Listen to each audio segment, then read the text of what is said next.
It's kind of funny because everyone gets this idea of there's certain colleges that are Cambridge, and I always have to defend mine because we're the newest, but Yeah. I mean, all of the colleges are Cambridge. They're all part of the university. There's one application for the entire university, and then on that, your department, your course within department, if it's a PhD, your preferred supervisor, and so on and so forth. Yeah, it's as simple as a checkbox. Yeah. Pick your colleges. Priority 1, priority 2. Or Yeah. nothing if you want to be pooled. I had no idea what I was doing, and I just made an open application and said put me anywhere, and I ended up at HOMERTON, which worked out very well in the end.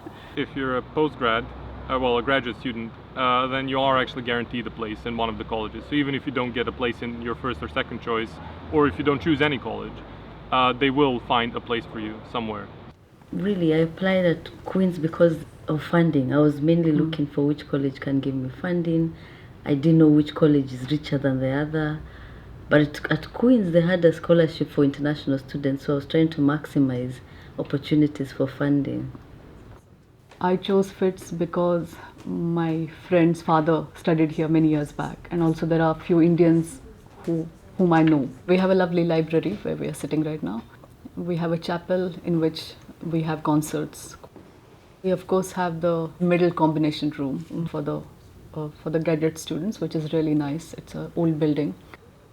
For me, it's a combination of both old and new, so it feels really nice to be part of the bit of tradition, but it's more open, best of both worlds. When I was looking at different colleges, I saw that some of them were graduate only, and I narrowed it down to graduate only colleges, just because I felt that probably it would be better to be surrounded by people approximately of your age who are already kind of pursuing further studies in their field and are interested. Give a thought to, I guess, the facilities, the population of students, what that's going the to be proportion like. of undergrads to graduates, whether it's Yeah. only graduate student. I think one of the most helpful things is to kind of go through some of these online forums and have people describe their college to you, sort of like how we're doing, but in written format. Yeah. There are colleges for postgraduates only, mixed colleges, colleges for women only.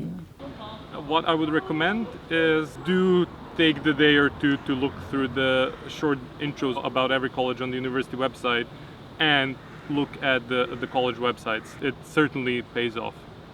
First of all, check out where the graduate accommodation offered by the college is.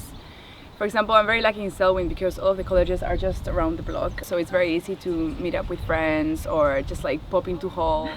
Yeah, accommodation, as she said, it's very important because some colleges have really very good accommodation which are quite at a modest rate, and especially the family accommodation, because I think not all the colleges have enough of it, so for some of them it might be a point to consider as well. HOMERTON has a bit of a reputation as a teacher's college. There's a lot of students in things not just education as well. So, for instance, I'm studying clinical biochemistry that has nothing to do with education.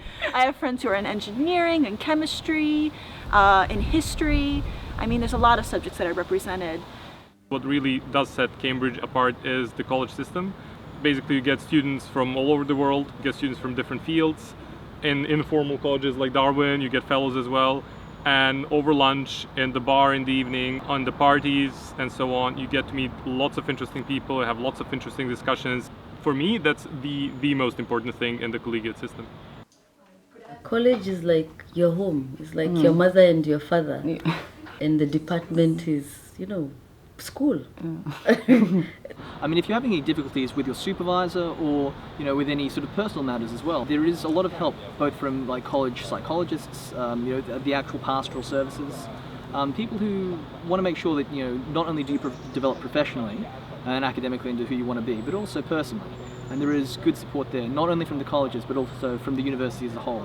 Well, in my case, I think most of my close friends are in my college, so I feel like this is more like my family and my safe place, and it's very cozy and homely.